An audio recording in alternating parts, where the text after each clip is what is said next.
বিশ্ব অভিলেখৰ লক্ষ্যৰে অহা ২৪ ফেব্ৰুৱাৰীত সৰুসজাই ষ্টেডিয়ামত পৰিৱেশন কৰা হ'ব ঝুমুৰ নৃত্য। ৮,০০০ৰো অধিক শিল্পীয়ে পৰিৱেশন কৰিব এই নৃত্য।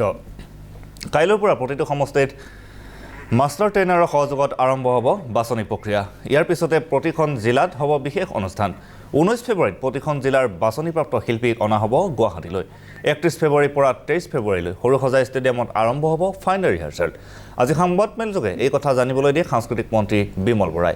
২৪ ফেব্ৰুৱাৰীত প্ৰধানমন্ত্ৰীৰ উপস্থিতিত পৰিৱেশন কৰা হ'ব ঝুমুৰ নৃত্য। অংশগ্ৰহণকাৰী প্ৰতিগৰাকী শিল্পীক প্ৰদান কৰা হ'ব বিশেষ মাননি।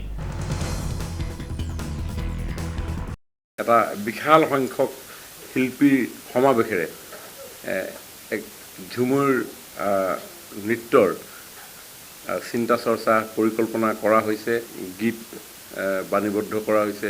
সেইসকলে শিকাবৰ কাৰণে মাষ্টাৰ ট্ৰেইনাৰৰ প্ৰশিক্ষণ অহা কাইলৈৰ পৰা আৰম্ভ হ'ব ৩দিনীয়া কাৰ্যসূচীৰে। সেইটো আমি ২০ জানুৱাৰীৰ পৰা ২৩ জানুৱাৰীৰ ভিতৰত আমি সমগ্ৰ অসমত তেনেধৰণে সমষ্টিভিত্তিত আমাৰ এই কাৰ্যসূচী চলিব। তাৰ পৰৱৰ্তী সময়ত জিলা পৰ্যায়ত সমষ্টিসমূহক লৈ তাৰ শিল্পীসকলে বাছনি কৰা শিল্পীসকলক লৈ আমি এটা অনুষ্ঠান কৰিম।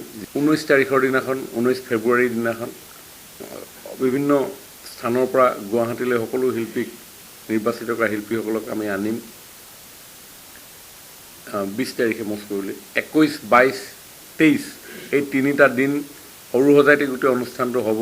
আৰু ২৪ ফেব্ৰুৱাৰীৰ দিনা মাননীয় দেশৰ যশস্বী প্ৰধানমন্ত্ৰীৰ উপস্থিতিত বৰ্ণাঢ্য ঝুমুৰে প্ৰাণ পাই উঠিব